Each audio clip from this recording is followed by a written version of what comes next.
স্বাগত বন্ধুরা। আমাদের এই পৃথিবী বিশ্ব ব্রহ্মাণ্ডের ধূলিকণার মতো অতি ক্ষুদ্র। এই পৃথিবীতে 70% শুধুই পানি। এই পৃথিবীর স্থল ও বন্দর, এই পৃথিবীর স্থল, সমুদ্র স্থল ও ভূমিস্থলে এমন অনেক রহস্য সম্পর্কে আজও বিভিন্ন গবেষকরা বিভিন্ন প্রকার গবেষণা করে আসছেন। কোনো রহস্যের সমাধান তারা এখন পর্যন্ত খুঁজে পাননি। সেই সকল রহস্যের মধ্যে কিছু রহস্য নিয়ে আজকে আমরা আপনার কাছে হাজির হয়েছি।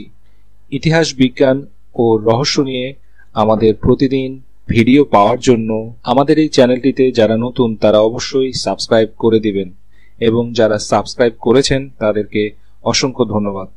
আমাদের পূর্বের ভিডিওগুলো লিংক ডেসক্রিপশন বক্সে দেওয়া আছে। পূর্বের ভিডিওগুলো দেখতে চাইলে ঘুরে আসতে পারেন ডেসক্রিপশন বক্স থেকে। তো চলুন শুরু করা যাক। 52 হার্টজ শব্দ তরঙ্গের রহস্য। 52 হার্টজ শব্দ তরঙ্গের হোয়েল মাছের রহস্য এখনো একটি আনআইডেন্টিফাই সাউন্ড হয়ে রয়েছে বিজ্ঞানীদের কাছে, যেটা 1989 সালে প্রথম রেকর্ড করা হয়েছিল। তখন জানা যায় এই শব্দটি সমুদ্রের কঠিনতম তলদেশ থেকে এসেছিল, কোনো একটি বিশালাকার দানবের মুখ থেকে। তবে সেই শব্দটি কোনো একটি বিশালাকার দানবের মুখ থেকে বের হয়ে আসা শব্দ তরঙ্গ ছিল, যেটা হয়তো তার প্রজাতির মধ্যেই সে একাই ছিল। 52 হার্টজ ফ্রিকোয়েন্সির ছিল এখনকার পর্যন্ত রেকর্ড করা ব্লু হোয়েল মাছের থেকে অনেক বেশি। সমুদ্রের তলদেশে থাকা ব্লু হোয়েল সর্বোচ্চ 30 হার্টজ ফ্রিকোয়েন্সির শব্দ তৈরি করতে পারে। সেজন্য 52 হার্টজ ফ্রিকোয়েন্সির এই শব্দ নিয়ে সকল প্রকার বিজ্ঞানী ও গবেষকরা রহস্য নিয়ে হতবাক ছিলেন। তবে এই শব্দটি যে ব্লু হোয়েল মাছের ছিল সেটাও নিশ্চিত করে বলা যাচ্ছিল না। তবে এটা নিশ্চিত ছিল যে কোনো বড় আকারের হোয়েল মাছ থেকে এর শব্দটি আসছিল, সেটা ছিল বিশাল আকারের। এই 52 হার্টজ ফ্রিকোয়েন্সির শব্দটি শুধু একবার নয়, অনেকবার শোনা যায় এবং রেকর্ডও করা হয়। আসুন সেই শব্দটি আমরাও শুনে নিই।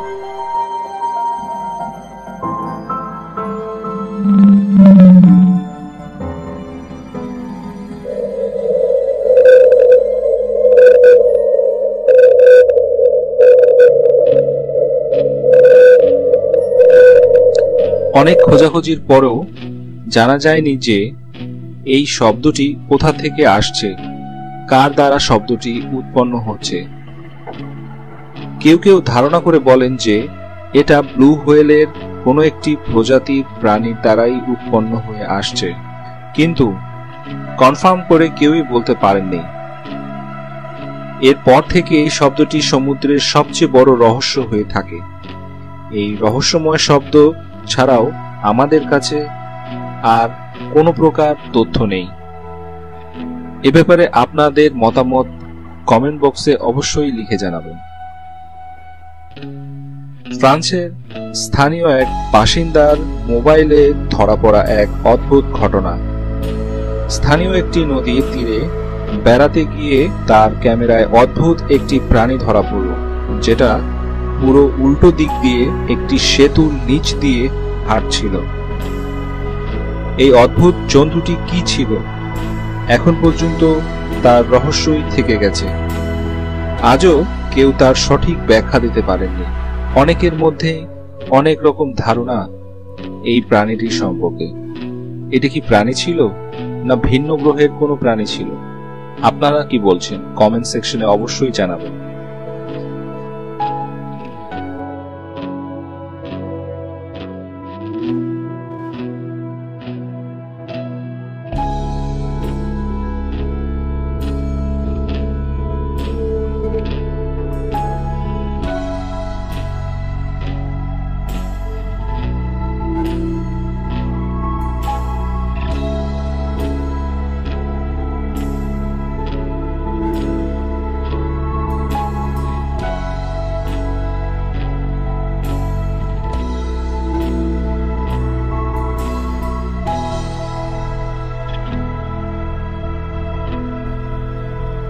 উত্তর আটলান্টিক মহাসাগরে পাওয়া যায় এক মৃত মৎস্যকন্যার দেহাবশেষ ও কঙ্কাল।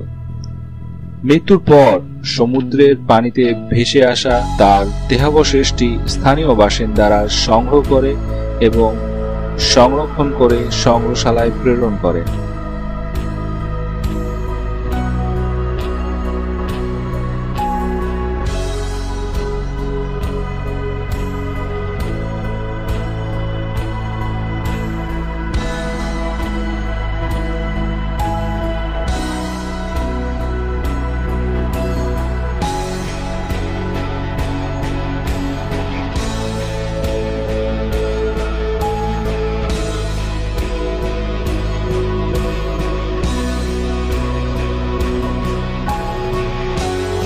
রহস্যময় 60 ফিট লম্বা বিশাল শার্ক। গত এক দশক ধরে মারিয়ানা ট্রান্স সমুদ্রের প্রাণী সম্পর্কে অধ্যয়ন করছিলেন জাপানি বিজ্ঞানীরা। মারিয়ানা ট্রান্স বা মারিয়ানা গর্ত বিশ্বের সবচেয়ে বড় সামুদ্রিক গর্ত হিসেবে পরিচিত।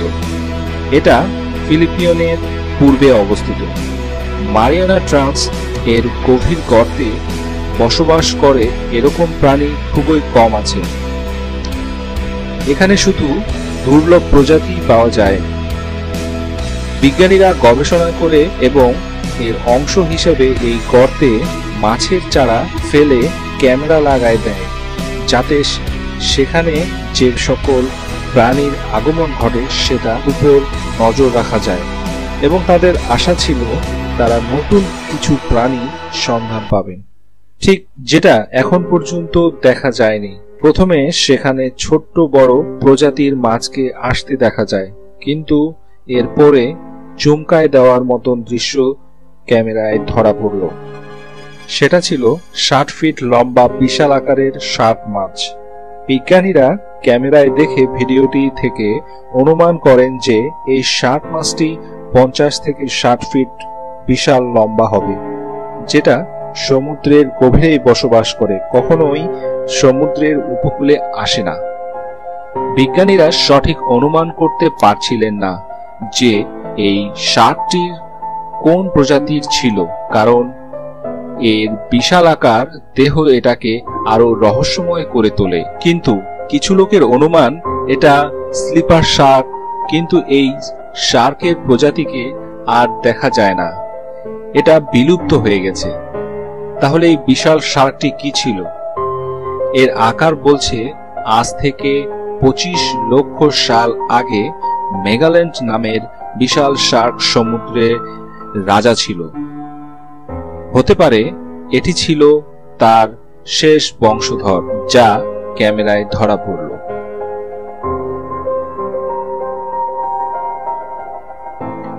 সমুদ্রের একদল ডুবুরিরা সমুদ্রের গভীরে ড্রাইভিং করার সময় হঠাৎই অনেকগুলো মানুষের কঙ্কাল দেখতে পায় এবং কঙ্কালগুলো কেউ সানগ্লাস পরে, কেউ আবার বসে আছে চেয়ারে। কিন্তু রহস্যের বিষয় হলো কে তাদেরকে এভাবে সাজিয়ে রেখেছিল এবং কেনই বা তারা এ কাজ করেছে। এর পিছনে কি কারণ আজও রহস্য কেউ জানতে পারেননি।